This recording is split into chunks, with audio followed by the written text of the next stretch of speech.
The Gory Games.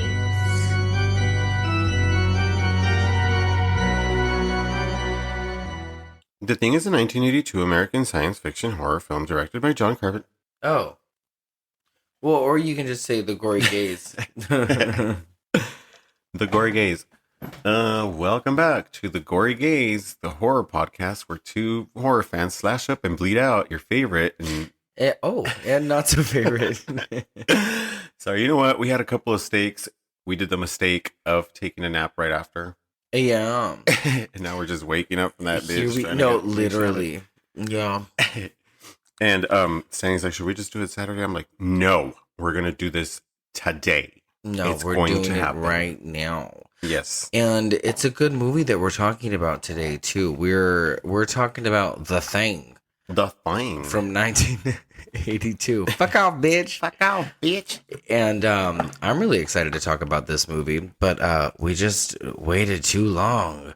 No, it's funny. It's just that we got this movie because we picked it out of Lonnie's board. And Lonnie's board, if you don't know, it's one of a poster board that we scratch off, and we get to select movies like this. And The Thing is the one that we chose this week, or chose us. Yeah, and these are all classic movies that are on this board. There's 100 of them. So the last one that we picked was Hereditary, and this one is John Carpenter's The Thing. And we decided today, actually, that the movies that we picked, or that chose us, rather, we are going to do audio commentaries for from this point forward. But since we just did the audio commentary for The Love Witch last week, we're not going to do an audio commentary for The Thing. But for Lonnie's board pick next month, we are going to do an audio commentary. So every month from this point forward, we will have at least one audio commentary for you guys because we really like doing those, it turns out. Yeah, it was super fun having that view along. Yeah, those the watch alongs. Watch along. Well, I want to call it a view along. I like view along. Yeah. View along is fun. Fuck that. So fuck that. So yeah, that is where we are tonight. A little tired, but the steaks were good. Yeah, it was really good. The steaks were so good. In general, regardless, if you're doing a podcast, no matter how you're feeling, it needs to be done. Well, yeah, we haven't faltered. We're pumping out episodes regardless. We're consistent with what we're pumping out weekly. Yeah. Yeah, it's just that recently we've gotten into our own heads where we've gotten cocky enough to where it's like, oh, easy, we'll just do it the day of. We don't got to do this. No, it's kind of better when you do study the film, the week before even, and you have enough time to take notes and do your own shit. And then, like we had the plan earlier to do this earlier today, and then at 6:00, I was like, let's take a nap. Yeah. Set alarm for 7:15, fucking 8:00. And now it's 8:30 p.m. I'm like, what time is it? Stanley's like, it's 8. I'm like, it's 8. We need a podcast. I was like, what are you doing? Okay, we gotta go. We gotta go do this. So, yeah, I'm happy to be here either way, even if I sound like a garbage truck. Is that what that is? I guess. It stinks like it too. Ew. Ooh, shit. No. What have you been watching, Alex? So much stuff, but mainly I'm glued on 6 Feet Under right now still. And I know that we've all watched that, and it's a pretty old show, whatever, but it's so brand new every time you put it on. And we've been watching that, or I've been, that's what we've been binging on. Besides that, we've been watching other good stuff, good movies. Well, I'm going to stop you. It's funny you say so many people have seen 6 Feet Under, but so many people have not. You're talking about the new class? Well, every time I mention it to a lot of people or anyone, What's that? It's a lot of that reaction, or they just say that it's just something they haven't watched. Well, 6 Feet Under in general, is that a term that people still use to like say death? How would I say the expression? The expression, to 6 feet under. Something like that? Yeah. Or is that something that daisies. like back in the days in the 90s and 2000s, that's something that we all used to know. But now, do we even use that term, 6 feet under? No, not really. Yeah, so if you're talking about like 6 feet under, that's really confusing because even back in the days, the title 6 feet under was like, what is that? Well, I mean, hasn't it always been that's how deep you bury a body? Yeah. Oh, okay. I just confused you. Never mind. Oh, maybe. I'm still You're not woke. Up. I know I'm seeing like you're not woke yet. This is too much math. stuff she knows. Ask her stuff she knows. But I do really like that show. I know we touched on that a little bit during the Love Witch commentary. I think we are finishing the first season. I think we just finished the first season or are on the last episode of the first season. But oh gosh, I love that show so much. Yeah. It's so good. And we've been watching a bunch of movies. We watched August, Osage County. Really good. With Meryl Streep and Julia Roberts. Holy fuck. I don't know how that movie falls into my lap every now and then, but I end up watching that movie once every year or so, and it's just one of those dramas that play out on a Tuesday afternoon. It's one of those dramas where you can watch it once a year, like you mentioned, and then get enough family drama injected inside of you that you don't need to see your own family. Oh God. 100%. I'm like, never mind. I already got enough. Yeah, and Thank you. It's one of those two where if you think your family is fucked up, just watch that movie. Jeez. Very, very good performances all across the board too. We also watched. I don't know if we talked about it last episode because I don't ever listen to the episodes. But did we talk about how we watched the original Twister? Yes, we did last week. Did we? Okay, because of the Twisters Super Bowl commercial. Yes, we did. Okay, well, I'm really excited about that. And we watched Naiad. Yes. Oh my gosh, that movie's so good. And again, I don't know if we talked about that. I'm not sure if we did it or not. But we did not talk about the Belko experiment. No, that movie was fucking something else. I was telling you that's like you think you'd like or love somebody up until it's to each their own.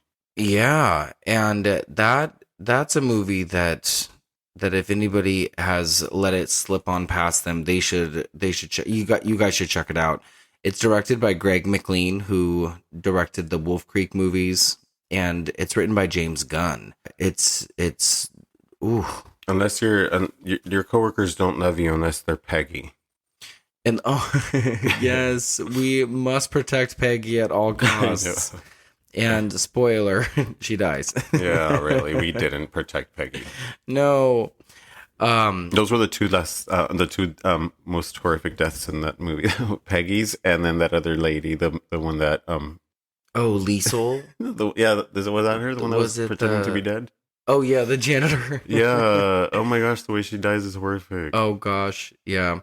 But we should talk about that movie though at one point in the next couple of months, because I think it's definitely up the alley of worth talking about. It's kind of funny. It had some like dark comic kind of funny elements to it that I thought were worth mentioning for sure. What are we talking about next week? I forget. Cherry. Oh, that's right. Yeah. Cherry Falls. I'm excited. This is the second John Carpenter movie we've talked about. The first one was Christine. Yeah. And I wanted to mention that too. I had mentioned a couple of days ago on Twitter how it's so funny that Alex and I were the only two people within the horror community who didn't love / understand the movie Suitable Flesh, because a couple of months ago, Alex had picked that movie to review, but we just didn't understand it or didn't get it. So we passed on it so we could do Christine instead. Yeah, we kind of chatted about it on our podcast, and we were discussing how the trailer is so much more better than the actual movie. Like you understand more of the trailer than the movie, and then when you watch the movie, you're like, "What the fuck am I watching?" Yeah, but I kind of think that well, to my say, I'm gonna say that I think I watched it in a critical eye because I was just too nervous about the Stanley's reaction even to this movie, and I was just like, "Fuck! Like, is this the right pick? Was this the right movie? Like, I don't get it." So I didn't give it the right opportunity. So now I'm tempted to watch it again and see what the fuck everybody's talking about. Yeah, I think we're going to have to watch it again because my tweet was replied to by the director / writer of the movie, Joe Lynch, who I'm actually a fan of. I really love Wrong Turn 2, and he's done a couple of other movies that I really enjoy. But he was like, "Oh yeah, well, not everybody got it, so maybe you'll get it the next time you watch it." Yeah, at least he agrees we need to watch the next time. And I really do give movies tons of chances and opportunities all the time. So it's like if I watch it one time, I know I'm watching it in a different way. The next time I'll watch it in a less critical eye and I'll understand the movie more with a breakdown. Yeah, I can't stand Heather Graham, so I don't know how I'm going to sit through it again. She's the only reason I wanted to watch that movie was Heather Graham, because I'm like, this is her first fucking actual, like, 1000% role for her, like, own movie to have. I could do without her. And I just wonder what it would have been like if it was somebody else in the part, but everybody's raving about her performance. Yeah. They're saying it's like her best performance of her entire life. So, and I mean, this, it's like The Thing, when it first premiered, that shit was a piece of shit. Yeah, people really didn't love The Thing. The Thing was like a box office failure. It's a suitable flesh reaction. I guess so, huh? That's a really good comparison. Yeah, The Thing was definitely frowned upon when it was released in June of 1982. Oh, I was going to say it's a Gemini, but it's a Cancer. It was released on June 25th of 82. You just made it. So yeah, this is the second John Carpenter film that we have covered. The first being Christine, and I'm sure we'll cover more in the future. I think we have to. Yeah, well, John Carpenter. We definitely have to. But I thought that this was interesting on a couple of different platforms. This is not scored by him. And a lot of his movies are scored by him, but this one was scored by Ennio Morricone or Morricone. I don't know if I'm pronouncing his... Is that the music? His name right. Yeah, that's the guy who composed it. But his style is so much like John Carpenter's style. So yeah, the whole time I was watching it, I was thinking that John Carpenter himself was the one that composed it. Like, I could put this movie up against The Fog, and it'll be like a trio of movies, which would be this one, The Fog, and maybe almost Halloween, which would be like, they're kind of like really the same movies. The way they're filmed and the way they're made. Like, well, they all the have music, the cinematography, and they direction. all have the same cinematographer. Yeah, that's what is kind of cool. So it's like you've seen one, you've seen them all, but not really. They're all like distinct movies in their own. Yeah, Dean Cundey is the cinematographer for Halloween, The Fog, Escape from New York, The Thing, and the Back to the Future trilogies. Yeah, a whole bunch of other movies. But he and John Carpenter seemed to collaborate a lot. Yeah, which is like, if it works, it works, and just stick to it, because they're creating magic. I've never watched this movie ever, and I don't think I would have watched it so soon if had the board not picked it. And this movie is like a new fucking classic horror for me. It's so fucking good because it gives you everything that you should have in a fucking horror movie. Well, yeah, I had only seen it once, but then upon watching it this last time, I realized I had never seen the ending. Oh, yeah, or never care to understand it?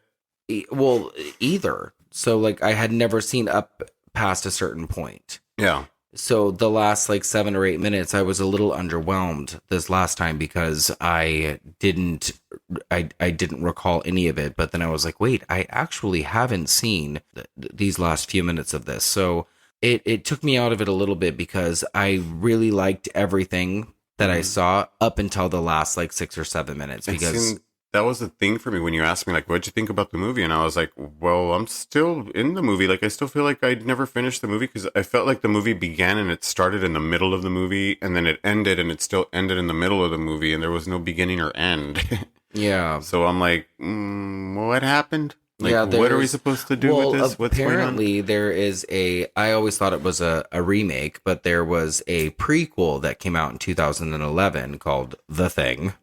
Oh. But I guess that tells the story of what happened prior. Is that in black and white or in color? I'm sure it's in color. I don't know. I've never seen it. I feel like anything before this would be in black and white instead. But I think we watched the trailer for it, and that was in color. Yeah. But The Thing is based on a book. Or a novella, so I guess that's like a shorter book, right? I believe so. I think for me it would be the same thing as a book or a novella. Honestly, it's the same. A novel. Yeah, it's just shorter. I think. Yeah, it's just in Spanish. Novella. But it's called Who Goes There? That's not how you say it. What? Who goes there? Oh, yeah, you said it much better, actually. Say it again. Who goes there? That's what it's called. By John W. Campbell Jr., and it was published in August of 1938.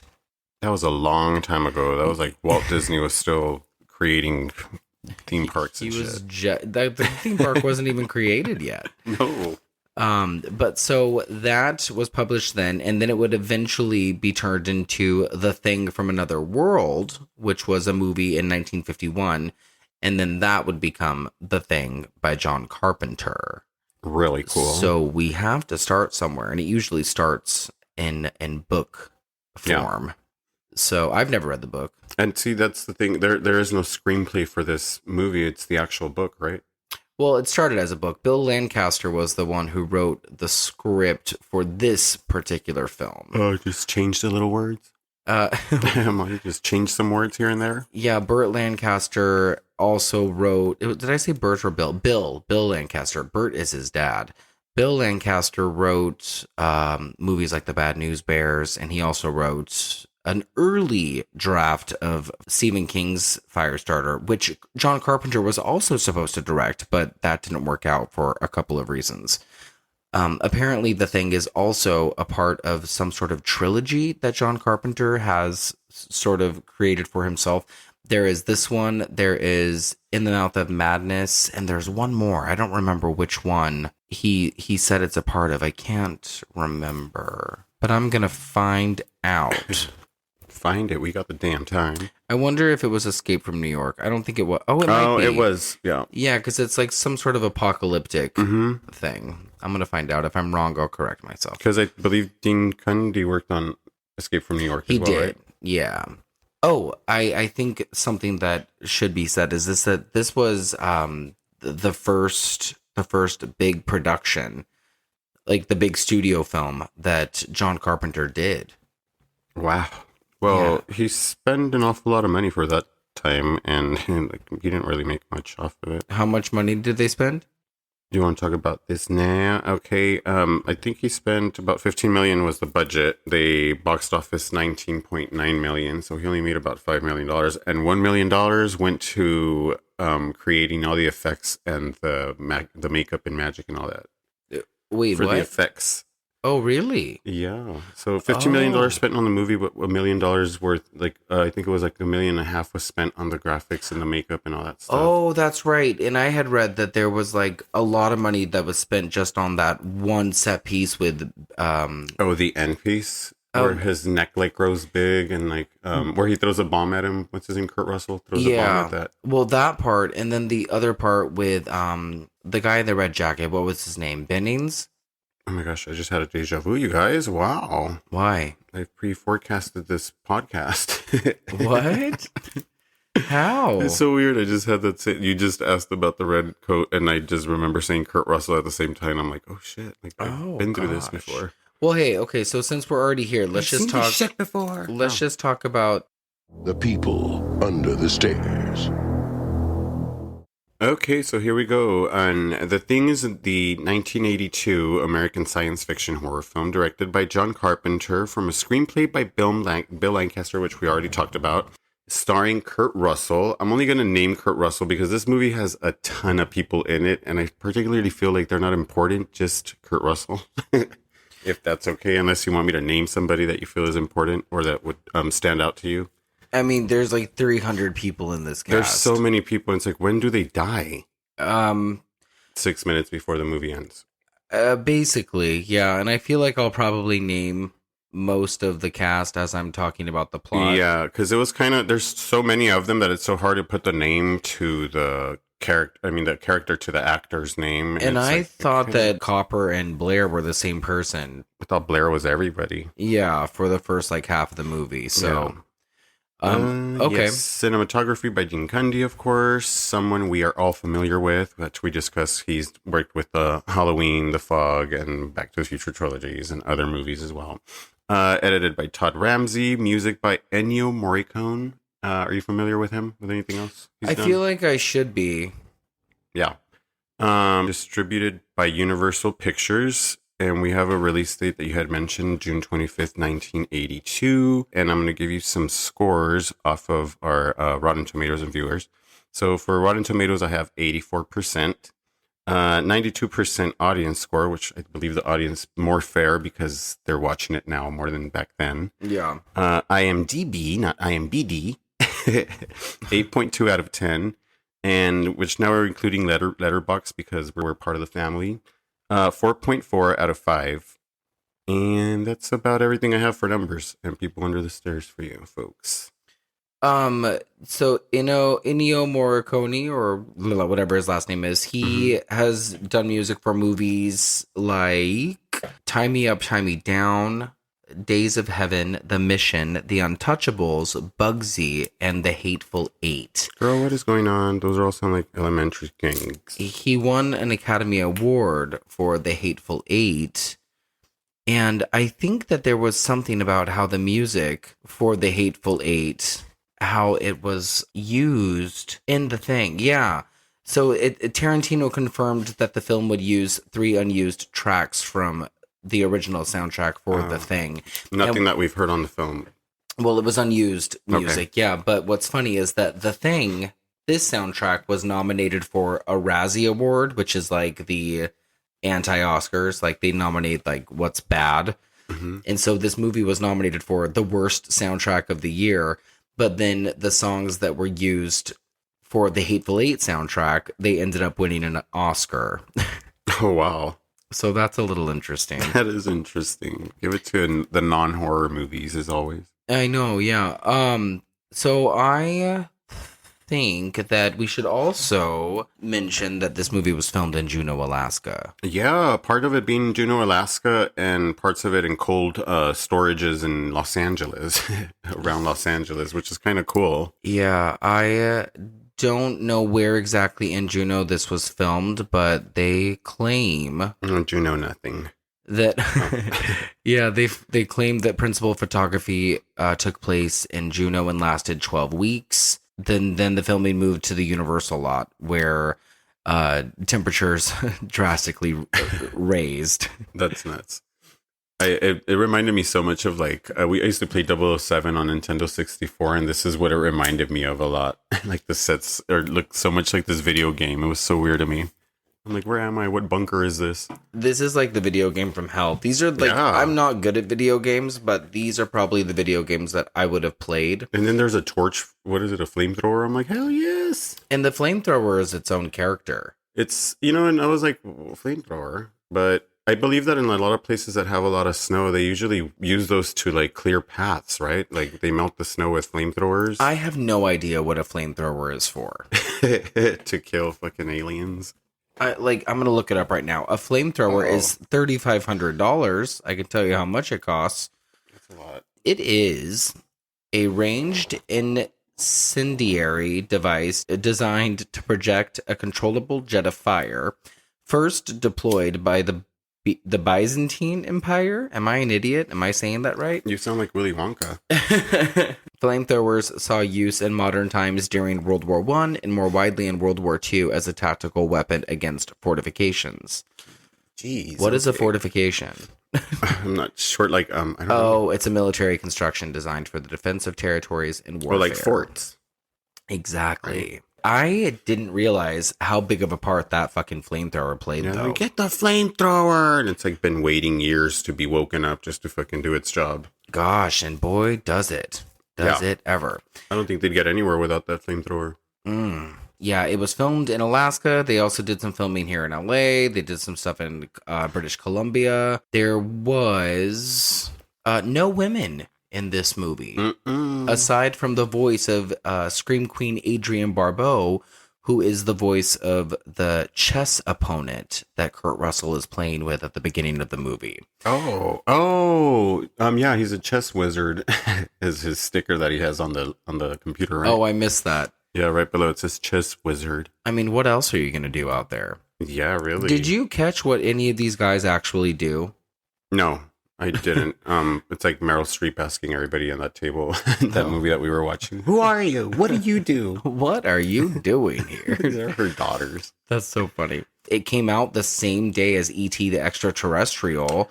And Richard Mazer, who is in the movie, he plays Clark. He turned down a role in E.T.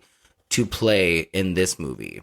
And that's what sucked. For people that when this movie came out, that's what was against this film, and that's why the numbers sucked for it when it first was released. It was going up against E.T., and it's like people expected a different version of aliens, and stuff like that, I guess. Well, it's definitely got an Alien vibe. Yeah. Like the movie Alien. Like there is hard riffs of that movie. And when I was watching it, I was like, well, you know what? Kurt Russell is definitely giving me a lot of Sigourney Weaver.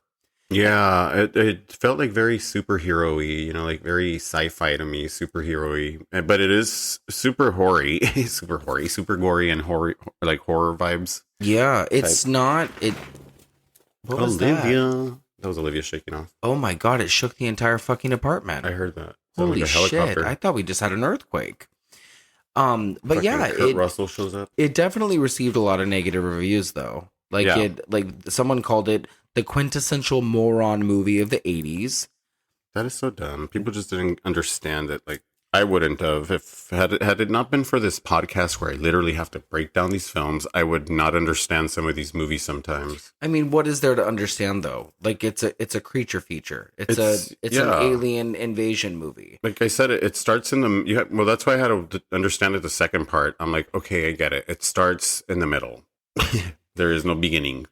Well, yeah, but that aside too, there's still not a lot to get. It's just a movie about a bunch of guys who are getting infected and they don't trust each other, and you know they're turning on each other, and then they turn into a monster. Like the movie explains itself as it's going anyway, so we start learning that the spaceship and the alien came by and he wanted to do destruction and you know like infect people and blah blah blah and so on. It just goes on from there. Then the dog kind of gets infected and he brings it back to camp and so on. Yeah, the dog, by the way, is the MVP of the movie. The dog was an actor named Jed. Really? Yeah, the dog was like a big part of the movie. He was very cute. He was doing dog shit. And they loved working with that dog. Yeah. Because sometimes animals are a pain in the ass. And apparently this dog was always spot on and did really well, and they loved working with him. He seems super obedient. To me, any dog that can lay down with his paws forward, you know, and just face down and be okay and chill is like such an obedient dog. Oh, you know, this movie also opened the same day as Blade Runner. So there was just a lot of science fiction movies that came out that year too. Conan the Barbarian, Poltergeist, Star Trek 2. Oh, you mean the 80s? Yeah. Yeah, there was a lot of happening in the 80s. Yeah, but what's unfortunate is that the failure of this movie really impacted John Carpenter's career. Like, he didn't get to direct Firestarter because The Thing performed so poorly. And we talked about that in our Christine episode. Go listen to that. He had previously gained success because of all of his previous movies, and this is what garnered him the multiple film contract at Universal. But since The Thing did so bad, they called it off. Yeah. And he was called things like a pornographer of violence. Yeah, like it was able to find new audiences and appreciation on home video and later on television, though, apparently. Well, when it was easier to watch and understand it, you know, like watch it twice at home, it's like, oh, okay, I think I get it. Did you have a hard time understanding it? No, like the end part, there is no fucking end. Yeah. It's up to us. Like, what happens? Yeah, I didn't really love the ending. It's like nothing happens. What happens? It's still two men. Where are the women? Oh, wait, what? Yeah, no, I didn't love the ending. I liked that it was left a little open-ended, but I just didn't love the creature effects at the end. I love all the effects in the film, but I just didn't think that I thought that what should have happened at the end should have been a lot more outrageous. There's a theory floating around that when he gives him the last drink, Kurt Russell hands the bottle over to that other guy. I forgot his name. I don't even know his name. Childs. Yeah. That it's supposed to be petroleum inside of that bottle. And he's giving it to him to test to see if he's an alien or the Thing, to see if he would react to the taste of the whiskey. Oh, that's interesting. Yeah. So it's like, if he's going to react, then he's obviously an alien. But if he's not, then, you know, he's reacting to petroleum. If he reacts to the petroleum, he's an alien. Or, you know, like, if he reacts to the petroleum, he's not an alien. He's Childs, because he's reacting to the taste of petroleum. Okay. But the alien adapts to the person that he's taking over. So if the person that is being taken over has already tasted the petroleum or the whiskey, he's obviously not going to react to it. Okay. Yeah. So, I think I theory understood killed. that. Theory made and theory killed. I will say that I like Kurt Russell a lot. Yeah, he's really good in this movie. He's just so Kurt Russell. Yeah, I've always liked him. He looks a lot like my dad, especially in this film. Yeah. Like, he looks so much like my dad. And he's also worked with John Carpenter a lot. He has that look. He has that escape from LA look. Yeah, well, that's what. Yeah. There He was just Escape looks the same. from New York and Escape from LA. Escape from Yeah. LA was the sequel. I remember the billboards here in LA when that movie was coming out. They Yeah, were that fucking was huge. A big deal, but also a big flop. Yeah, honestly, there was like barbed wire. Did you know that he played Elvis once? No. Directed by John Carpenter. Or you said no, stop it. Yeah. Really? What the fuck? Now I want to Yeah. watch. So, and then, oh God, he is also a longtime partner of Goldie Hawn, of course. Yeah. I think you knew that. And though. father of Kate Hudson? No, that's stepfather. Oh, stepfather. Yeah, like they have a different dad. But Kurt Russell raised Kate Hudson and her brother, though. Mm-hmm. But he's been acting since he was like a baby, like very, very young. You don't have to do much. He just stands there. Yeah, he was a Disney Just kid. Kurt Russell and Yeah, he did Disney stuff in like the early to mid 60s. I think he was in the Computer Wore Tennis Shoes. Yeah, that's what it was. I used to watch that on the Disney Channel a lot when I was a kid. Yeah, he's always been very, very handsome, and he's always worked his whole life, and everything he's been in has usually been fun. Oh, he did the voice of Cooper, adult Cooper in Fox and the Hound. Copper. Oh, really? Copper. I'm calling him Cooper. His name's Cooper. fucking Copper. Cooper. But yeah, I think that Kurt Russell is probably the biggest star in this movie yeah. among the 374 other gentlemen. There's just so many, but Kurt Russell being the standout. Yeah, he's the big star.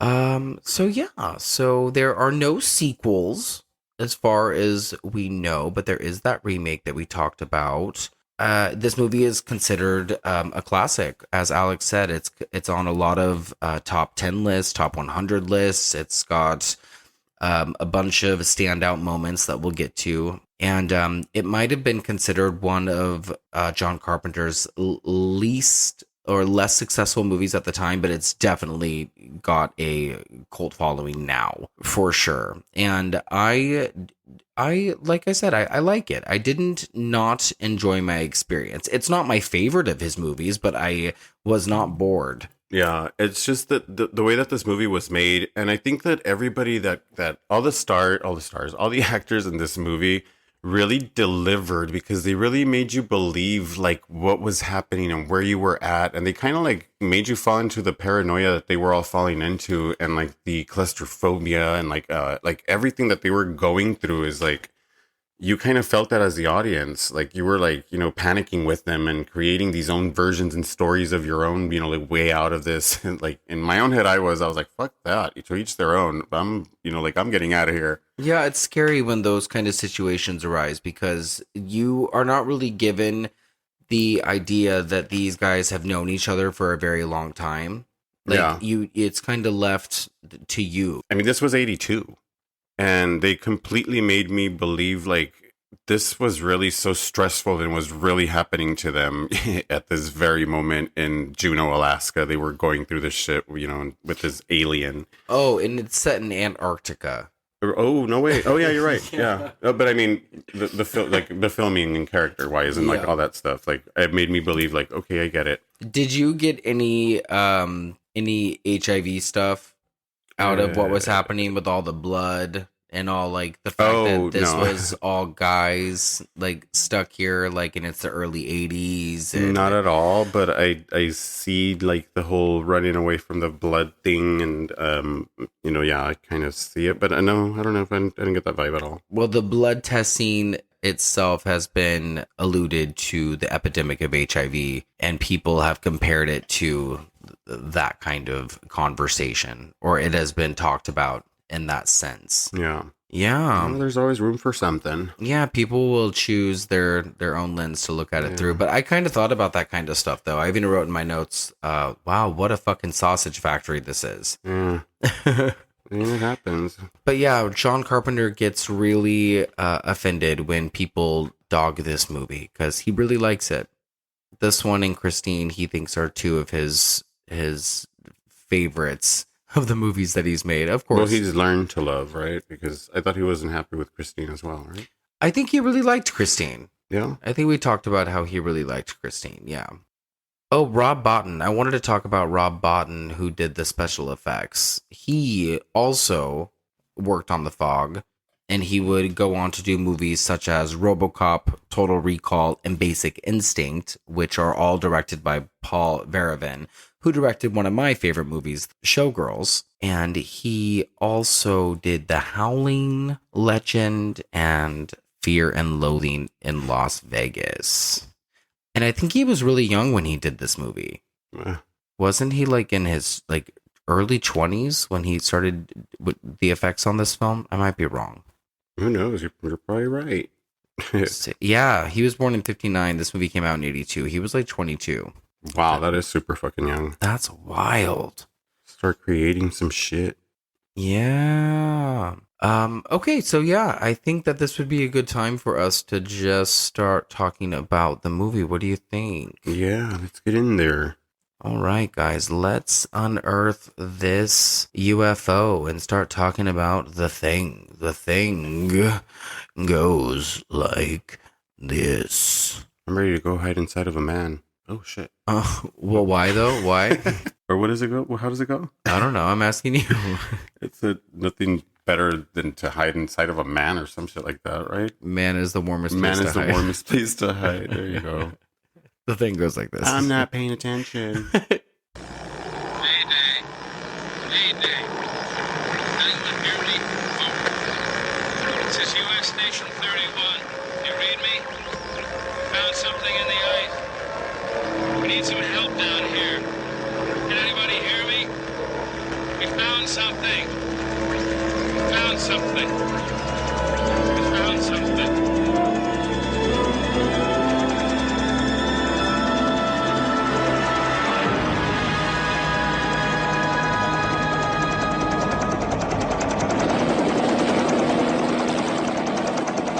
12 men have just discovered something. For 100,000 years, it was buried in the snow and ice. Now it has found a place to live. Inside. Where no one can see it, or hear it, or feel it. I know I'm human. Some of you are still human. This thing doesn't want to show itself. It wants to hide inside an imitation. It'll fight if it has to, but it's vulnerable out in the open. If it takes us over, then it has no more enemies. Nobody left to kill it. And then it's won. You guys gonna listen to Gary? He can beat one of those things!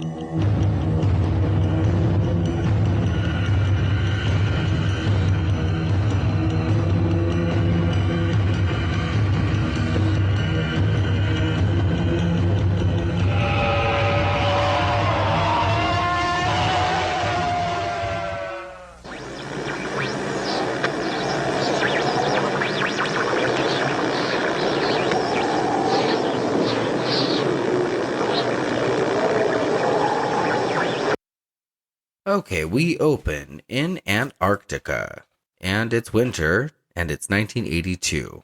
Trusty title cards, baby. Your favorite. I know. We have a helicopter called the Norge, I think.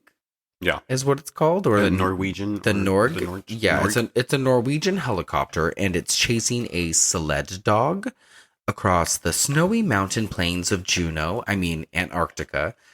And these guys who are flying the helicopter are shooting at the dog. And this dog is Jed. That's the dog I was talking about. This is the dog that everyone loved. So the location already looks legit. Yeah. As far as them being in the middle of nowhere. Yeah, it just looks really cold. Mm-hmm. It looks like it was really filmed in Antarctica. And all I could think about during this whole first segment is just don't kill the dog. Because they're shooting at the dog like crazy. Yeah. We don't get it. But yeah, well, something's wrong, right? yeah, Like it's happening. They're trying to kill the dog for something. Either the dog stole from them or something's up. So we're at the United States National Science Institute, Station 4, and that's our home base for the next hour and 40-ish minutes of the film. And like I said, it is a sausage fest, ladies and gentlemen, or should I just say gentlemen? Kurt Russell plays MacReady, who is drinking J&B, which we are going to see so much of, you will probably be drunk by the end of the movie. And he is playing chess with Adrienne Barbeau's voice. Did you know that they had a son together, Adrienne Barbeau and John Carpenter? Yeah, his name's Cody, and he composed all of the last Halloween films, the most recent ones. Yeah. Anyway, MacReady loses the chess game and then fries the computer with his J&B. I always wonder if dogs in these situations are stressed out in real life, or if they're able to recover after that. I'm pretty sure that the stress will stick. Oh, you think that it lasts? Yeah. Oh no. Yeah, I mean, shit affects dogs. They remember. Yeah. I would never want my dogs to be in a situation like that, being shot at. Well, I wonder though. I wonder if it was just sound effects. Yeah, of course. You know, if they were just running free in a I don't think snowy they'd actually be shooting meadow. at a dog. Yeah, I guess, huh? So more of the men at the base come outside to see what's happening. The 2 men from the helicopter end up blowing up their own helicopter, and then they shoot at Bennings, played by Peter Maloney, and Gary, who has been inside watching, shoots the shooter from a window, right in the eye. And I just said that I was going to say who everybody is, but then I don't know who played Gary. And I guess this would be a good point to say, if you are sensitive to dogs being hurt, then don't watch this movie. Yeah, 100%, because a lot of dogs die in this movie. Yeah. Gary is played by Donald Moffat. So I think that might have been confusing, what I just said. So these 2 guys are in a helicopter, they're shooting at this dog, and then they end up dead. Yeah. So there. And like I said earlier, there's so many people in this movie, there's so many guys on this base, that it's just kind of hard to keep track with who's who. But there are a couple important ones. There's so many of them, different colors and sizes. We have Clark, who is played by Richard Mazur, who is probably one of the more familiar faces. He's in My Girl and My Girl 2. He plays the crazy uncle. He's like the dog herder. Yeah. I don't know what else he does here. And then there is Wilford Brimley, who plays Blair. And then we also have more. Yeah, we have more people. A lot more. Yeah, I'll list them off as they come. Oh, there's one named Windows, played by Thomas Waits. There's Childs. There's so Childs, played by Keith David. Yeah, there's quite a few. So Bennings is getting stitched up, and then oh my god, why is this suddenly so complicated? It's complicated. Where we find out that Windows has not been able to get a hold of anybody on the other end of the call box in quite some time. It's been like 2 weeks since he's had any communication from anybody. So that's kind of scary. That's kind of like The Shining. Yeah, you're on your own. These guys are isolated. It's been 2 weeks since they've been within communication of anybody, but that doesn't mean they've only been there 2 weeks. I'm sure they've been there a lot longer. Yeah. And just drinking and going kind of cabin fevery with each other. There's something that happens to the electricity and stuff when there's aliens around. The energy is just not great. They need it for their spaceship. I feel like I relate to a few of these guys, though, for sure. Palmer is openly smoking joints like it's nothing. And no one wants him to drive the helicopter. Who plays Palmer? Have we talked about Palmer? I don't think we have. Palmer is played by David Clennon. This guy is creepy, from the beginning. I like David Clennon. He's probably the one that I would relate to the most out of all these guys. Yeah. Oh, he was in Helter Skelter in 1976. Helter Skelter. Okay. So MacReady and Copper, played by Richard Dysart, take the helicopter to go check out the other base to see what was going on over there with the Norwegians. The others waited out at their base, including the traumatized dog who was hiding under the ping pong table. Yeah. Hiding or waiting? Yeah. Either one, right? I love the shots of the dog, though. We know something is up with them. And the way that the music is doing, the bum. Bum. There's a buildup. Yeah. Yeah. I love that the music is doing that. And it sounds really John Carpenter, but it's not. And I really love that. Bennings screams for Knowles, played by T.K. Carter, to keep his music down so he can get some rest, reminding us that he was shot earlier. In that scuffle, he had got shot in the leg. Yeah. We get a terrific shot of Jed the dog sneaking out of a room and coming down a hallway into the bedroom of someone Who? We aren't sure, but the shadow of that person acknowledges Jed. We know that much. What an eerie shot. It's a really, really good shot. So is this is the initiation of the dog already gonna infesting this camp, right? Yeah. So the dog, it's very clear from the beginning that that's why they're shooting at the dog. The dog is infected, and the dog is now here to infect everybody. And the only person that knew about the dog is the person that they shot that was flying that helicopter shooting at the dog. The Norwegians that were shooting. So now we know nothing. Yeah. And so, by the way, I don't think that the dog has a name in the movie. I'm only calling him Jed because the dog's acting name is Jed. He goes by Dog Thing. Oh, really? They all do. If you're infected, you just go by Dog Thing. So I'm just going to call him Dog Thing. Okay. /dog/thing. There we go. So Blair and McCready land over at the Norwegian base. And, also, did I ask you, is there a war between Sweden and Norway? You did, but I don't think that was actually anything to do with the movie. Or, there was no, word of it at all. Oh, okay. Yeah, I don't think that was anything. Okay, so the other base is not in the best of conditions. There's holes in the wall, there's remnants of burnt body parts, there's bloody axes in the wall, and they end up finding a frozen corpse of a man who has seemingly slashed his own wrists and his throat. And notice how the blood has frozen and mid-drip from his wounds. Yeah, that's really disturbing. And the expression on his face. Mm-hmm. That means that it's super fucking cold here. Because, his blood is literally frozen, in mid-drop from his wrist. And speaking of expressions, I wrote down in my notes that Kurt Russell looks so much like my dad. Copper takes a bunch of paperwork he finds, and McCready also discovers a large block of ice that has been hollowed out, like something was inside of it.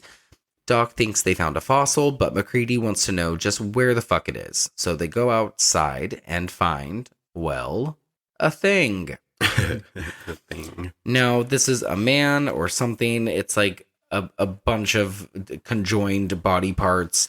And whoever left this thing here tried to burn it in a hurry. Yeah. It's all malformed. It's really ugly. These things are horrific. They're really, they stick to the back of your brain and they're there forever. Yeah, we'll get to, how they work their way out from inside of your body once it happens. But if this is what we are left with, it doesn't look like it's a pretty transformation. Not at all. So they return to the base and Dog Thing... / Jed watches from a window, and he is nervous. The fellas dissect whatever the thing was they brought back with them. It's steamy, it's ugly, and here is what we gather from Blair's autopsy, because Blair is one of the doctors. So we have a normal set of internal organs. It has a heart, lungs, kidney, liver, and intestines. This thing also has two faces that are basically melding together. Yeah. And it looks like it might be on the verge of being gigantic. It's the way the eyes look in these things are very scary. Yeah. Oh, there was one eye that was in the center of it. Yeah. That just by itself. It's the one eye. Yeah. It's super, super effective. And the guy that did this, Rob Bottin, is a special effects genius just off of this piece alone. And we have so much more to come, but this is a good starting off point. Yeah. So Palmer and Childs, who is played by Keith David, smoke weed in their room while others entertain themselves in the game room. The dog thing bites Bennings, and Bennings demands Clark kennel him with the rest of the dogs. I didn't even realize there were other dogs.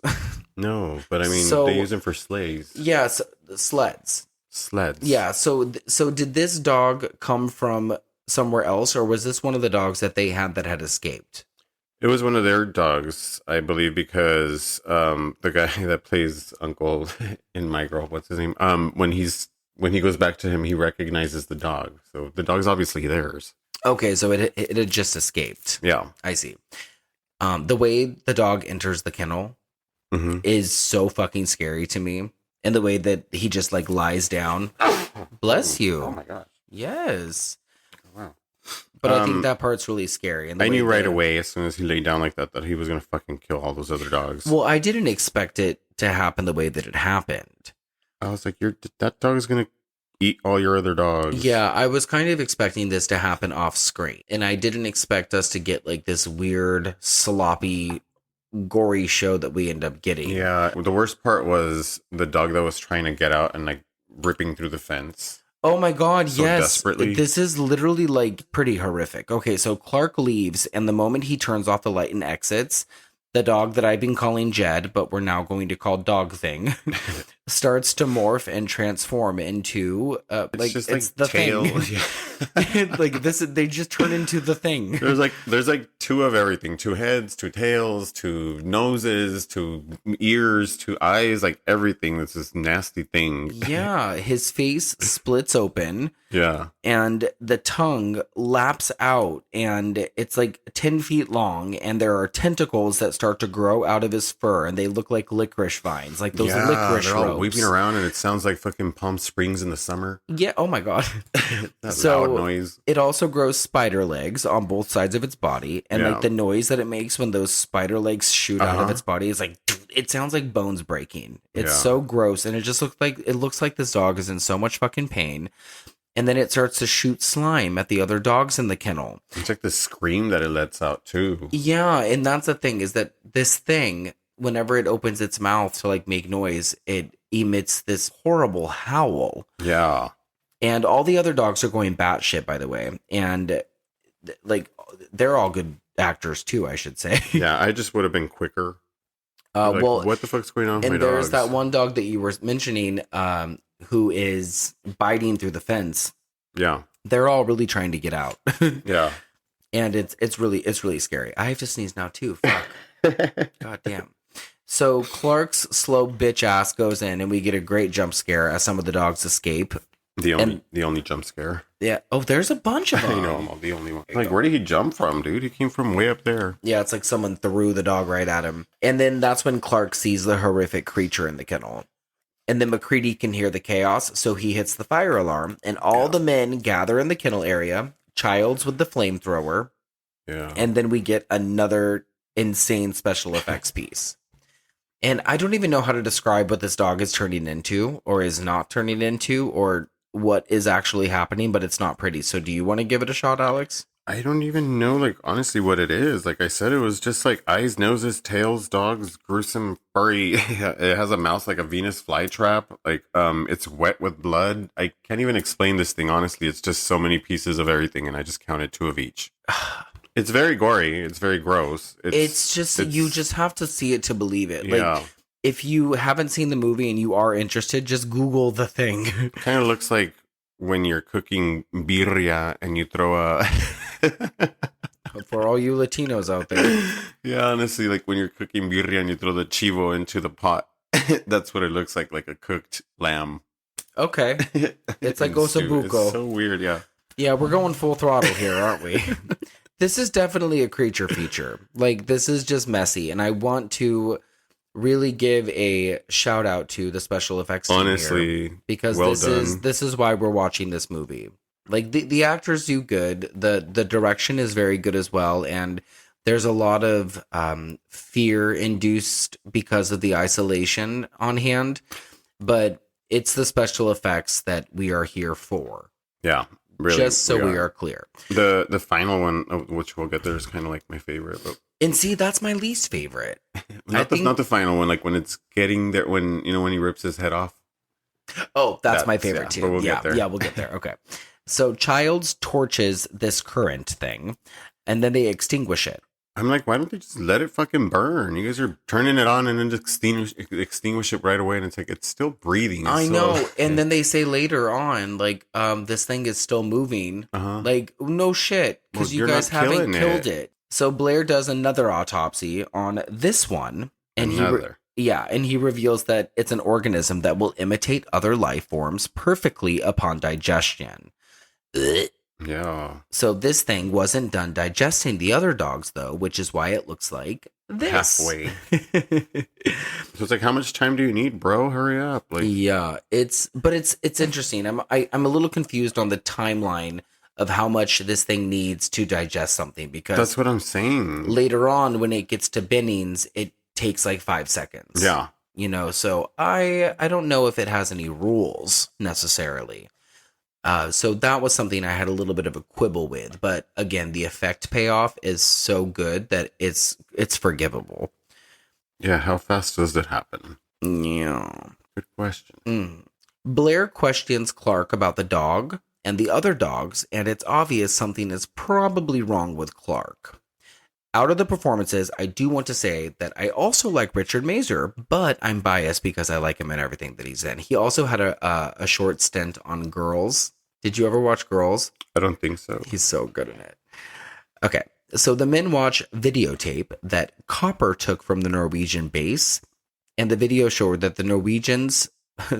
I sound like Nicole Kidman. I know, I'm like, Nicole Kidman? The men watch videotape that Copper took from the Norwegian base, and the videos show the Norwegians planting thermal chargers and making explosions in the ice. Fuck me, say that 10 times fast. McCready takes his chopper to go find exactly where they were. And, Alex, where were they? In a big crater. They weren't in your asshole? They weren't in my ass. They were in a crater. Yeah. What's in the crater? My asshole. No, they come upon this big old crater, which is mainly where the spaceship crash landed. Yeah. Oh, at the beginning of the movie, we're like on the Earth. We have like this big image of the Earth, and then a UFO kind of crash lands into the side of the galaxy. And then we get the title of the movie. Yeah, we never said that. So this is that UFO? Yeah, this is that UFO. I'm guessing. Okay. And Norris explains that this UFO has probably been there for what? Years, like decades. 100,000 decades. 100,000 decades of years. Norris is the geologist of the group, by the way, and he's played by Charles Hallahan, and he was also in Dante's Peak. Oh. Yeah, and he is also dead. I didn't know that. Oh, shit. He died of a heart attack Good in news, good news, 1997. And that's true.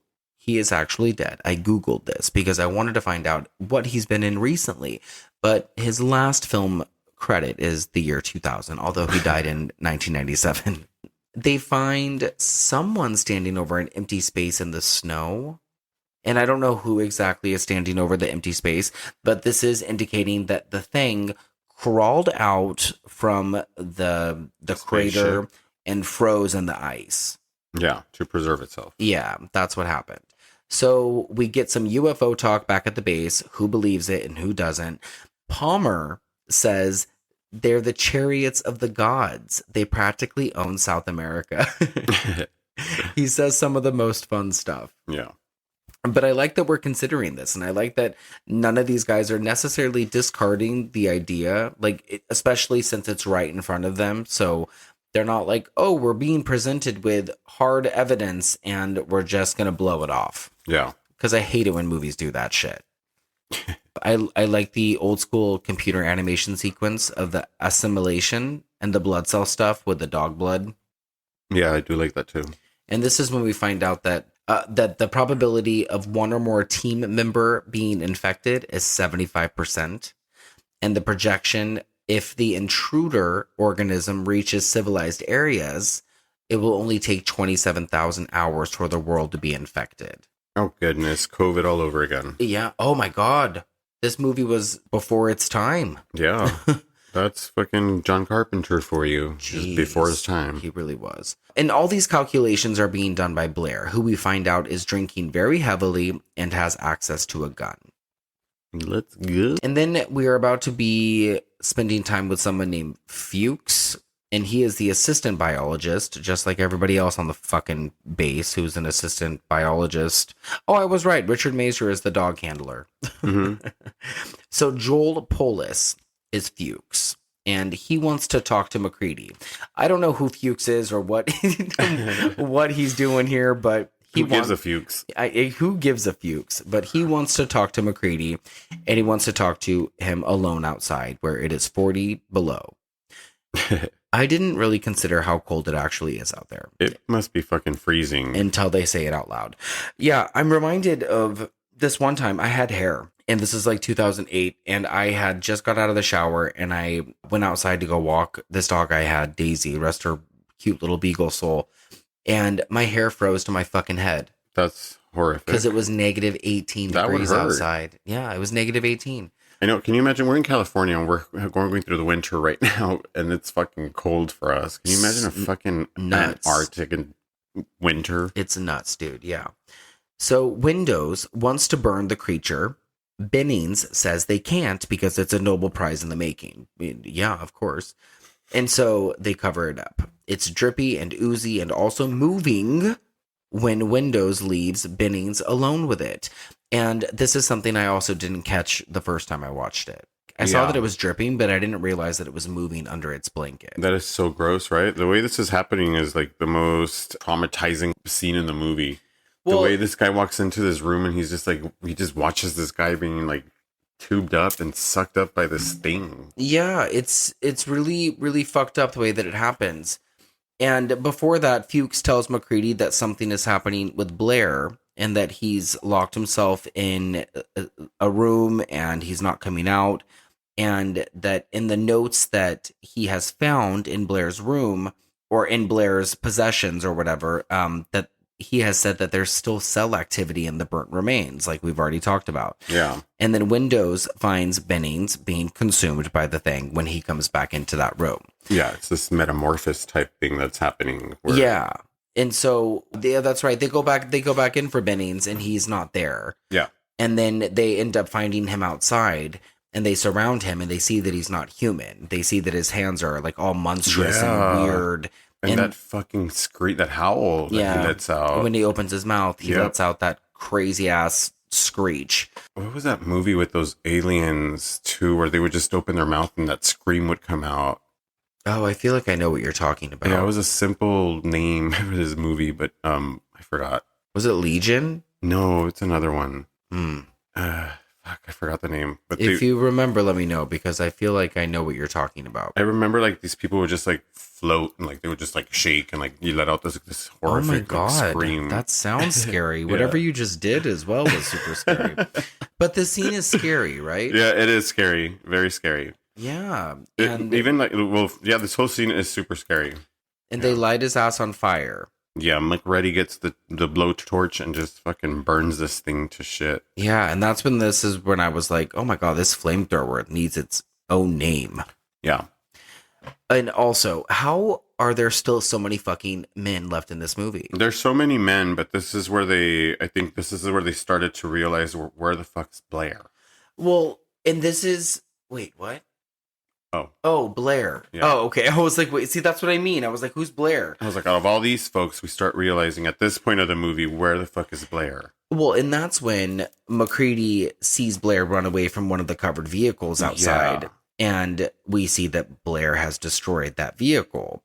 And remember, Blair had just locked himself in his room for a while because he was all scared and nervous and shit. And then McCready hears a gunshot and finds Blair shooting up the place and threatening everyone who leaves that he will kill them. So he doesn't want anyone to go. He's saying that everyone is going to die if they try to leave or if they try to fuck with him. Like, he's completely snapped. Yeah, like, this is himself, though. He did, like, this is supposed to make us feel like if he's the one that's infected by the thing right now. Is that what you started to believe, or is that where you were at? I thought that he just lost it because of paranoia. He had lost it because he was paranoid. And he was doing so much research in himself that he just fucked himself up in the head. He knew too much. Yeah, paranoia just got to him, and he just went crazy. And so when you know too much, and you're the one who has all the answers, like, of course you're gonna retaliate. And so he's destroyed all means of transportation, and he's also killed the rest of the sled dogs. He's saying if the cell gets out, it'll take over the world, and he's not going to let that happen. But eventually, all the guys apprehend him. We get, in the next frame, a dog with an axe in the neck, and I was not prepared for that. No. To see a dog get sprayed with slime is one thing, but this was not fucking cute. So they lock Blair in the shed. They sedate him. As McCready is leaving him alone, Blair tells him to pay close attention to Clark, who coincidentally enough has just found the remaining dogs slashed up and is not looking too hot himself. Yeah, but this is a distraction. And see, I never even got that the first time. I never would have thought upon first watch that the ending was going to happen the way that it happened. Yeah. So this was good. I think that this was very good directing wise and acting wise. Yeah, this was just Blair distracting the attention from him. Yeah, all of this had me. Blame Clark. But you kind of get the idea that the rest of these guys are going to turn on each other based on their ideas of what's going to happen, right? Because everybody has a different idea of what's happening. You have one guy thinking that there is a war happening. You have another guy thinking that you just have different ideas with every mindset. Then we find out that blood samples have been drained. And that's exactly what ends up happening. Everybody ends up turning on each other. Well, they were going to do those tests of who is the alien or not. Yeah. The blood samples would tell us. This movie actually moves very quick. Mm-hmm. There's a lot that happens. It seems like a slow burn while you're watching it, but there's a lot that goes on. And I think it's because it's so jam-packed with fucking people. It's super smart and very detailed, though. Like, yeah, it's the intricate. way that they're doing all these tests is like so government, like so lined up. Like, yeah, we're gonna do these tests to find out if people are infected or not. And it's like, how are you gonna do this so quick? There's only 20 of us. So Windows goes for a secured shotgun, and Gary threatens to shoot him. Clark is pulling a knife on Childs. It's wild. So they decide to give leadership to MacReady. Gary is like 1,000 years old. We should notate. Yeah. So I don't know why they would have him in charge anyway. He has all the wisdom. He does have good aim, though. Yeah, he shot that Norwegian dude in the head earlier. Yeah. Like, from a window, like feet and feet and feet away. That's why he's some type of sniper. Something. I still don't know what any of these guys do. Hold on. Okay, so Kurt Russell is the helicopter pilot. Blair is the senior biologist. Knowles is the cook. Palmer was the assistant mechanic. Childs is the chief mechanic. Copper is the physician. Norris is the geologist. Bennings is the meteorologist. Clark is the dog handler. Fuchs is the assistant biologist. Gary is the station commander. Fuck, dude. Windows is the radio operator. Look at this science building. I was like, what do they do? Pump gas for Chevron? I mean, we say at the very beginning where they are, too, and here we are, like, not even knowing. Like, what is happening? That's so funny. They're all scientists. So MacReady hits us with a very, very terrific monologue about the imitations and how if they're here, they're going to have no choice but to show their motherfucking faces soon because there's a huge storm coming and they're all going to be stuck together. He records a little prehistoric blog of sorts on a tape recorder about what is happening right now. And these kind of things are always fun. I love like the Blair Witch Project. Yeah. Hashtag YouTube. Yeah, I like that kind of shit. I always love something that can be left behind and found by someone else. And that's this is also where it kind of reminds me of a video game. Those are your found footage videos, right? Yeah. Oh, and then the shredded Long John bit that happened earlier that we didn't talk about. Earlier, the cook, I already forgot his name, Knowles, comes in and he's like, who brought these dirty drawers into my kitchen and left them in the garbage can? I never put two and two together because at this moment, we have Kurt Russell's character, MacReady, bringing up these shredded Long Johns, and he's like, "Oh, someone here has mutated." Yeah, and I didn't throw that together either until this viewing. I had no idea. Already. Yeah, because one of the imitations have shed its clothes, like, right? That's what that's about. Okay, so Fuchs, because Fuchs, you remember him? Yeah. Has a look. He has a look around the house moment. You know what that is, right? A look around the house where like one of those girls is just scared looking around a dark house. Uh-huh. That's what a look around the house moment is. I've decided. I've made that up. Sure. Okay. So Fuchs has a look around the house moment and ends up outside and finds torn up pieces of MacReady's clothes. So now we're supposed to have the idea that MacReady is an imitation, right? Yeah. What did you say, Alex? That the Alex. What did you say, Alex? That the audience wants us to think it's everyone now. Yeah. Right. We're like, now we're fucked in the head and we're trying to like just believe that even we're involved. We're like, fuck that, even I'm fucking infected. I'm the thing. I'm the thing. Ugh. Well, yeah. And they want everyone to look a little ill now too, huh? Yeah. Like, everybody's starting to look sick. Mm-hmm. Like Kurt Russell, he looks a little ill. Clark. Well, this is what I'm saying by the paranoia won them, like, because imagine watching this movie during like the pandemic when we were going through it. Wouldn't it freak you out even more thinking like, oh fuck, like I'm gonna die? This would have been a good pandemic movie. You know, like this is freaking me out so much because of everything that was created during the pandemic. All that fear literally is given in this movie. Yeah, this would have been a great film to watch during quarantine or not. So McCready goes to the shed to ask Blair if he has seen Fuchs, but Blair is acting funny as fuck and has also made a noose that we don't really Question? later. Like, I don't get the news. We're not entirely sure. It's never brought up again, but Blair is acting like a fucking weirdo. But seeing these are all these theories and things that are like, wouldn't you question the news as a human, just anybody? But I think it's Blair trying to test their sympathy now. You know, the ones that are outside that had locked him in this little shed. But he's acting so different. He's acting very different, so obviously he's the thing. But is he the thing? But also, is he just snapping more? Like, is this him just snapping more? Well, I don't know. And does he know that he's the thing and he's going to commit suicide, so he just prevents this thing from, like, you know, further Before it takes over infecting? completely? Yeah. I didn't think about that. But nobody questions the fucking news regardless. The whole exchange is weird. Yeah. Yeah. So he wants to come back inside. That's the whole point of that. He's like, Like, let me back come on. in. Just let me come back in. I'm not going to hurt nobody. Did you notice there's a lot of guys staring out of windows in this movie? Yeah. There really is. As soon as the movie starts, they're already staring out of windows. Yeah. What the fuck is happening out there? Lots of gay shit. Girl. So Clark and Gary and Cooper end up tied up on a couch. This is what a gay jail must be like. Let me tell you. So Windows, Knowles, and McCready find what we suppose is Fuchs' burnt body. And we are supposed to believe that he killed himself, I think, to avoid the assimilation process. Absolutely not. I don't know, because again, like, I didn't even know who Fuchs was. Who is a Fuchs? Windows returns to base while McCready and Knowles investigate McCready's shack, where he left his light off yesterday, but it's on now. And this part actually kind of creeped me out. Mm-hmm. Because he's like, oh, I have to go check that out because I know I turned that off. And those other guys run so fast. Oh my God. Fuck this. They were not a part of This is it. your shed. Knowles returns to base without McCready after finding his tattered clothing in his shack. It's unclear if the men believe him or not, but they also do not believe McCready when he breaks back into the station either. But McCready has dynamite, baby. Mm-hmm. He looks so scary right here. Yeah. The blue lighting, and then when he lights the flare. Uh-huh. Oh, okay. I'm like, Nothing bad? Okay. I don't know what you're staring at. Are you staring at a picture? I'm just trying to get comfortable. No. Sorry. I was like waiting for your reaction or like what's going on. You're waiting for mine. So you don't have anything to add to that? No, I really like the way this is playing out right now. So Oh, I was okay. waiting for you to keep going. This is when he's destroying that the station, right? He's gonna blow it up with the dynamite. Yeah.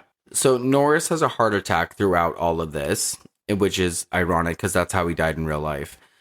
They begin to defibrillate him. Is that the word? Defibrillate? Defibrillate. What? Defibrillate. They begin to defibrillate. Yeah, to bring him back to life. To, Yeah. you know, do the CPR. Yeah, with the they begin to electronic. do that to him while the men interrogate McCready, who is still threatening to blow up the entire station with his dynamite sticks and the flamethrower Get those named. dynamite sticks out of my face. Yeah. And we're naming the flamethrower Vanessa. Oh, there she is. Go get Vanessa. That would be a better name for the flamethrower. Copper loses his arms and the stomach of Norris Yeah. while he's trying to defibrillate him. Defibrillate. This is so gross. Yeah, because his stomach opens up and a weird monkey head spider thing comes out. I don't know. The way he falls into the stomach is very Nightmare on Elm Street-ish. Like, Yeah. He just falls into his stomach and then these teeth come out and just bite his arms off. Like, And I ugh. don't want to like cheap out when I'm trying to describe what's happening in these sequences, but I really just don't know how to describe it. I don't like to say that these things, quote unquote, are creative is an Oh. understatement. Like, you mean what? Like the stomach? Like, cause I'm like, opening up? oh, Like like mouth? no, cause I'm like, it opens up and a weird monkey head spider thing comes out. Like, I know that's not it. No, his chest just opens up. Like, I wouldn't even know how to say it. His chest gapes open and like this mouth comes out, a giant mouth full of teeth comes out. We're not biting sure. Cooper's arms off. We're not sure. But either way, Norris's head detaches from the neck and crawls away. Yeah, because along comes fucking McCready with his fucking torch, or his fucking flamethrower. Yeah. And burns this thing again on the table. And then as the thing is burning, it starts ripping its head off the table because it's smart now.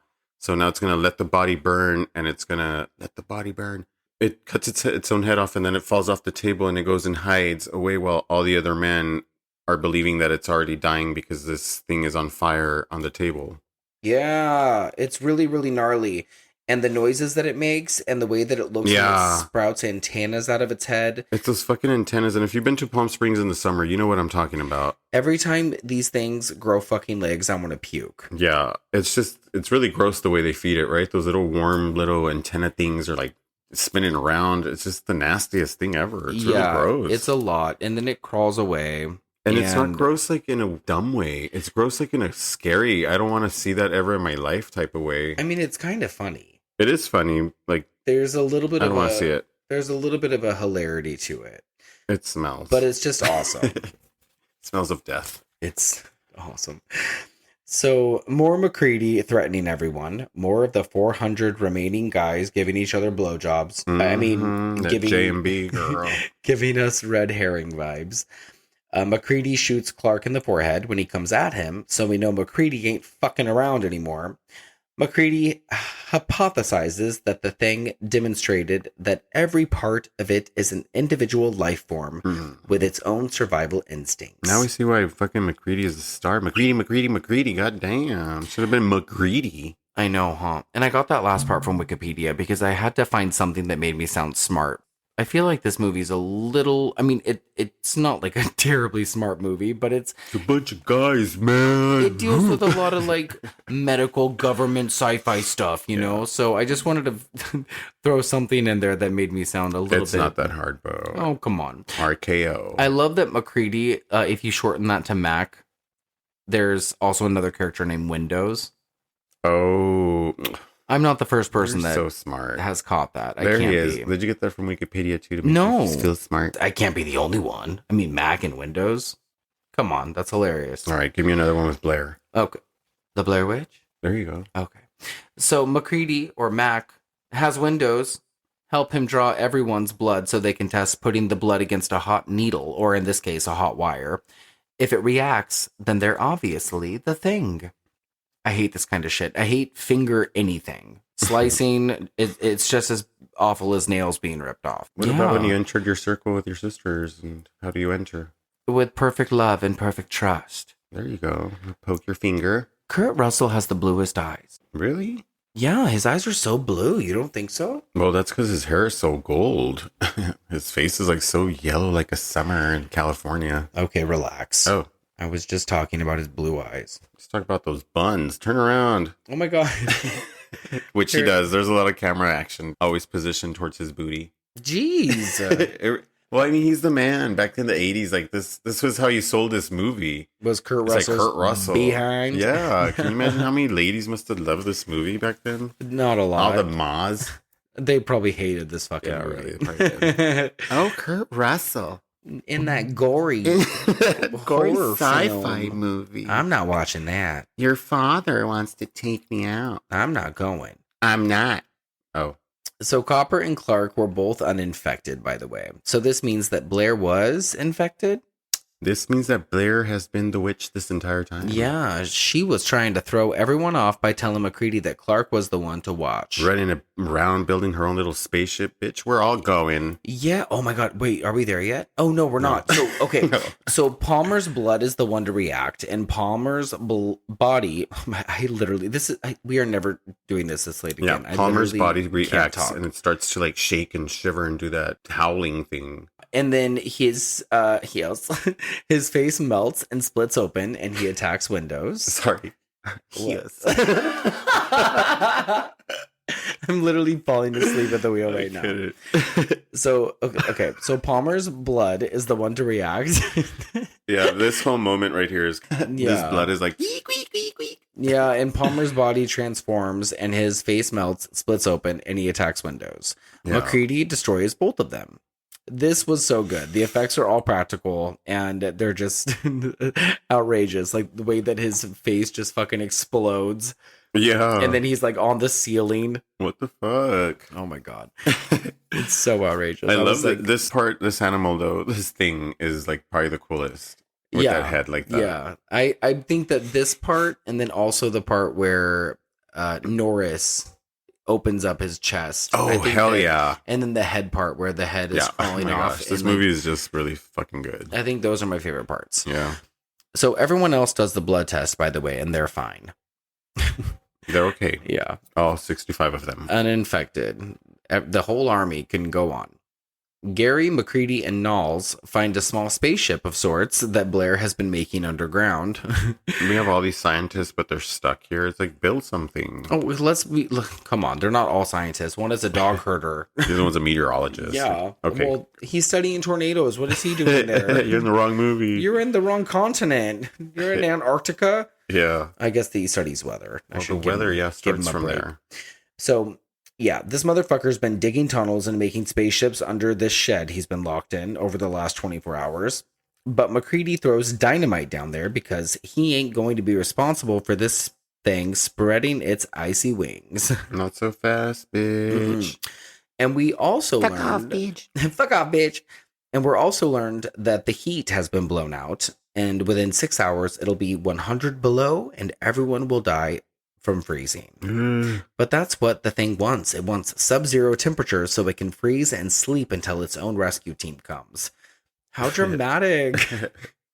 It's so dramatic. I was telling you that earlier. This thing, the thing is totally I don't want to do female. nothing. I just want to sleep. Yeah, and she's like losing her mind right now. And she's like, everything is just... Ugh, Yeah. I'm going to bed. I'm in bed. You All guys, the you cute guys are ugly. dead. Yeah.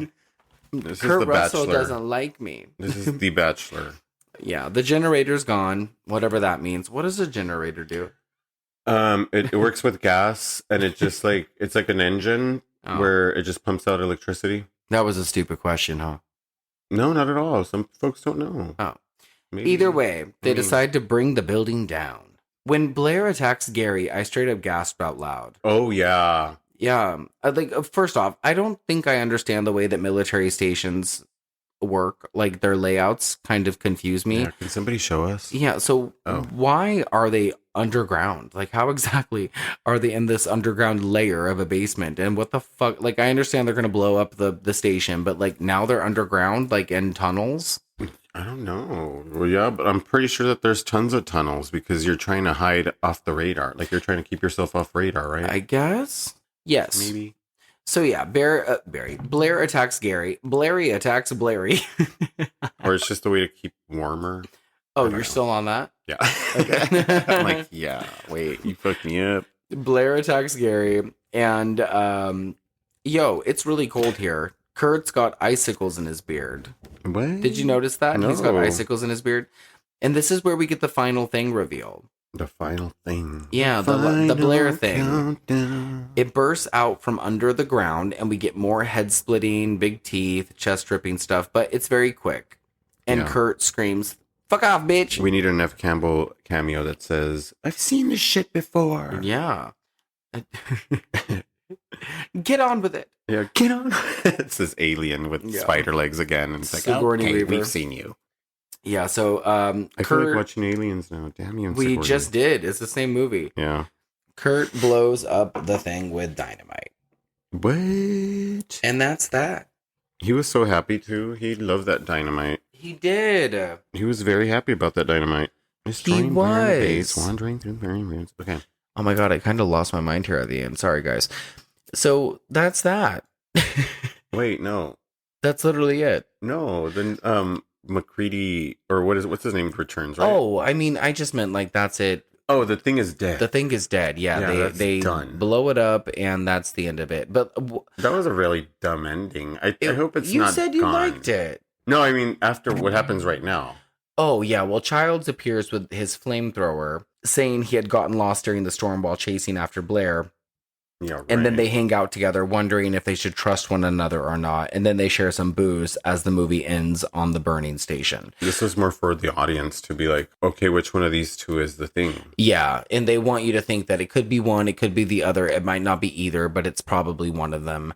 And now they're just stuck here, and they're just going to wait it out and see who drinks the petroleum. No, this is that theory that I was telling you about. I know. What's his name? McCready gives Childs the bottle, but filled with petroleum just to see his reaction, to see if he reacts to the taste of it. That's what it was. Then you'll find out if he's an alien or not. That's not what happens. That's not what happens. He Yeah. just takes the fucking shot and they both just fucking kind of give each other blowjobs. Yeah. Ta-da! It's called the thingy. The thing he did for me. Yep, that's the thing. That is John Carpenter's The Thing. Guess what? We did it. We did it. We did this thing. We did this thing on our gory gaydar. On my gory gaydar, I think that I would give this a 3.5. Really? Yeah, it's not my favorite John Carpenter movie. I think that it's definitely an effects extravaganza. Like it's a display of special effects, and it's got a mood. Like it's definitely got like a somber atmosphere, and I think that the buildup is really good. And I think that when the sequences are there, they're executed very well.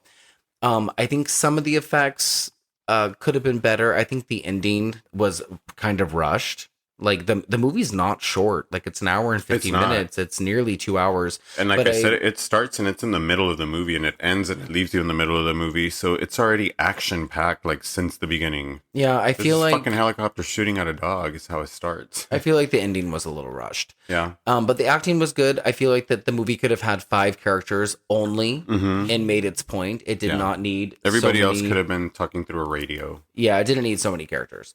But yeah, I mean, out of the John Carpenter movies I have seen, I think that this is one of the better ones for sure, but I do appreciate the classic movies that he has done that I have seen. Like I love Halloween, of course.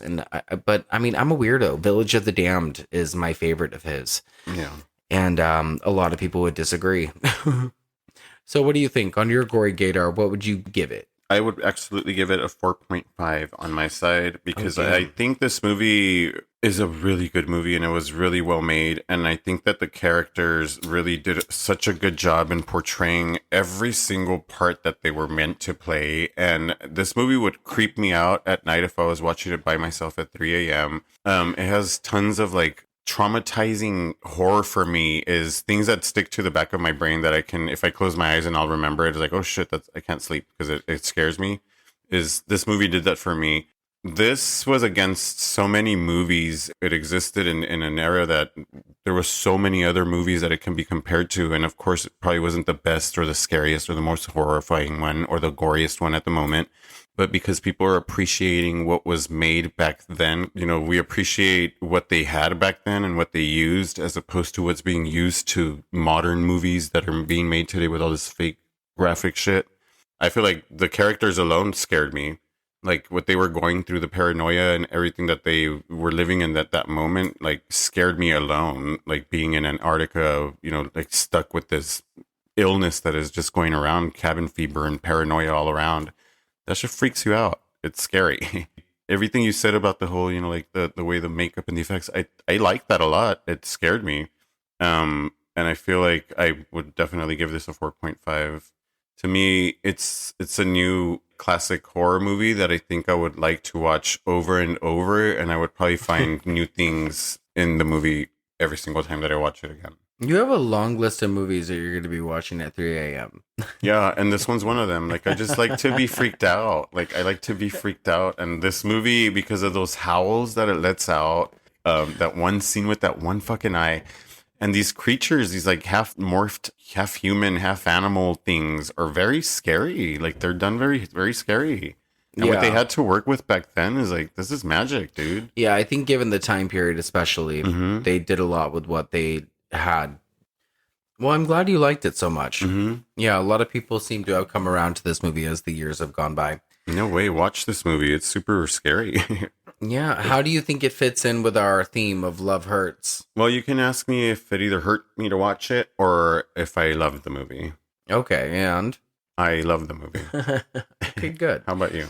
Well, it didn't hurt to watch it. But it hurt to podcast because you can't find your spot, can you? I try to always sit on the floor because my posture is not the best. We're in the living room in a low setting coffee table. Yeah. And that's where we tend to do our podcast because the room gives us more airspace so we don't have a lot of bounce back from the walls when we're talking. Yeah, I couldn't get it together today. Anyway, we hope you enjoyed this conversation about The Thing. And we will be back next week with what, Alex? Cherry Falls? Yeah. Oh, and you've never seen Cherry Falls? I've never seen Cherry Falls, Oh, guys. this Here is we exciting. go. Okay. So next week, we will be back with Cherry Falls. If you have any questions or comments, feel free to reach out to us on social media. We are on Instagram and Twitter at The Gory Gaze. You can also find us on YouTube at The Gory Gaze. If you want to email us, you can do that at thegorygaze@gmail.com. And yeah, I'm glad that we were able to slosh up and bleed out another one of Lonnie's selections. And remember that from this point forward, all of Lonnie's board selections will be audio commentaries. So keep your eyes and ears open and peeled for those. Alex, do you have anything you want to add before we go bye-bye? No, other than thanks for listening, guys, and always tuning in weekly. Keep it gory. Keep it gory. Bye, guys. Bye, guys. Just like you. I don't know why. Yeah, I literally blacked out 27 minutes ago. Boo. Go away. Bye.